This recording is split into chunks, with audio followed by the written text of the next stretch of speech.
Right, well, welcome everyone. Strange times indeed at the moment. So here I am talking to a camera rather than talking directly to you all.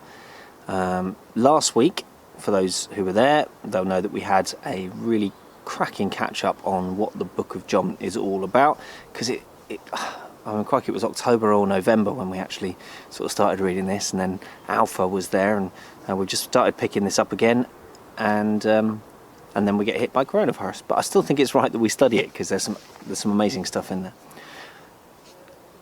John itself is a book of, we call it two halves. It's not really two halves. It could easily be two separate books. Sort of theologians call it the book of signs and the book of passion, or the book of glory, it's sometimes called the second half. The book of signs seems to last around 3 years, and it is these first 12 chapters that make us think that Jesus' ministry was 3 years long. If you read any of the other Gospels, it seems an awful lot quicker. All the stories seem to squeeze into sort of 9-10 months. But here we are with 3 different Passovers, all these signs pointing to who Jesus really is. And then it slows down. The book of the Passion lasts a week.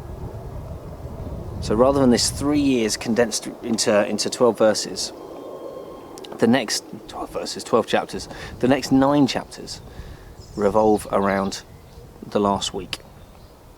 And I'm just going to very quickly read to you the end of John chapter 12. And I read from the NRSV version. But it just feels like a finish. It feels like we're summarising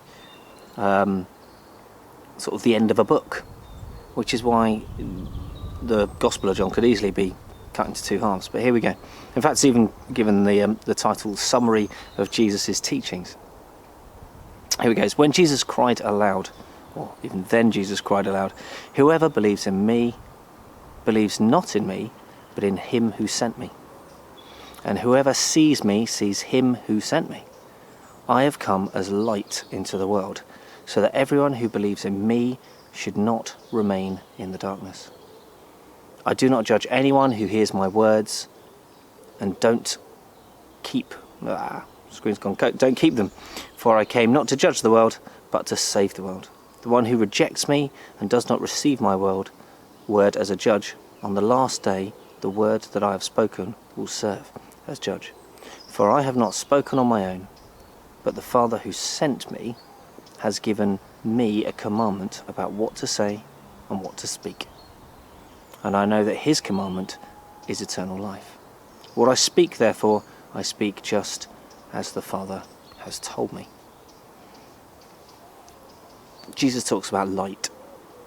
Now, as we've talked about before, light doesn't necessarily mean physical sunshine. It's a beautiful day today. It's absolutely stunning. It's still a little bit chilly. I prefer it if it's a little bit warmer, but it is really lovely. The plants in my garden are starting to grow really, really nicely. The bush that's behind my head, it's really lovely, but it's not that sort of light it's talking about. Light in a biblical sense often means goodness, wholeness, godliness, and darkness is often used to talk about evil. And some of that comes down to sort of the uncertainty of darkness and the fact there can be stuff hidden in darkness, whereas in the light that's not the case. Now it says here in this summary, I have come as light into the world, uncovering the hidden darkness, sort of the evil, and swapping it with clarity, with brightness, with light. I think that's really important. The next thing that Jesus does in the book, as we move on to the book of the Passion, is he does something very, very strange. Let's see what happens in chapter 13. Now, before the festival of the Passover, Jesus knew that his hour had come to depart from this world and go to the Father. In the whole of the first 12 chapters, he talks about the fact the hour is not yet. The time is not yet. The hour has not come. The time has not come. here in verse 13 out of 21, the hour has come. Having loved his own who were in the world, he loved them to the end. The devil had already put into the heart of Judas, son of Simon Iscariot, to betray him. And during supper, Jesus, knowing that the Father had given all things into his hands, and that he had come from God and was going to God, got up from the table, took off his outer robe, tied a towel around himself. Then he poured water into a basin and began to wash the disciples' feet and to wipe them with the towel that was tied around him. He said to Simon Peter, he came to Simon Peter. He said to him, "Lord, are you going to wash my feet?" Jesus answered, "You do not know what I am doing, but later you will understand." Peter said to him, "You will never wash my feet." Jesus answered, "Unless I wash you, then you have no share with me." Simon Peter said to him, "Lord, not only my feet, but also my head and my hands." Jesus said to him, "One who has bathed does not need to wash, except for the feet, but is entirely clean, and you are clean, though not all of you." For he knew who was to betray him, for the reason he said, "Not all of you are clean."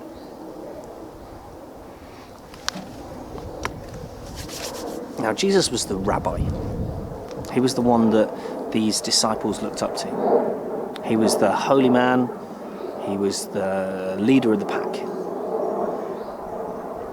What he was doing here in the washing of the feet was below servants. If you had a Jewish servant, you wouldn't give them this job. You might give it to a Gentile servant as a Jew, but you wouldn't give it to a Jewish servant. This was horrible. Now, if you remember in the Old Testament, when the animals came in for sacrifice, they had to be cleaned of any potential poo off their legs, because it's the poo in the dirt that makes them ceremonially unclean. The Jewish people had this real thing about blood and about poo. So any animals had to be drained of their blood, and any animals that ate poo were not allowed. Now, walking around in Jesus' time, it would just today it's unbelievably different. We just flush everything down the loo. But animals and human waste was kind of everywhere, and it became the dust and the mud. So actually the washing of the feet was a real symbol, because the muck and the mud that collected on people's feet was a Jewish issue. It was something that really, really made you ceremonially unclean. And so the washing of the feet was the lowest thing to do. And that's just, it's mind-baffling to think that Jesus, the creator of the world, the leader to these people, sat there and said, "Right, well, I'm going to do that. I'm going to take that role. I'm going to wash your feet." And Peter's reaction tells us how unusual that was. "What are you doing? You're not going to wash my feet." No, you're not. Away. And that sacrifice thing's really important. This is the point I'm going to leave you with. We know the end. We know what happens. We know what Jesus goes on to do. But isn't it interesting that in the Old Testament the sacrifice was made clean by being washed? Its back legs were washed and cleaned. It had the muck and the poo removed off it, and then it was ceremonially clean. Jesus removes the muck from his followers, from his disciples. He removes what has made them unclean, and he cleanses them. Although he, as we know, is the sacrifice. Have a think on that. Let's see how we can do with these videos. It's going to be a bit strange. It's a bit odd talking to a camera rather than talking to people. But I've managed to squeeze that into 10 minutes.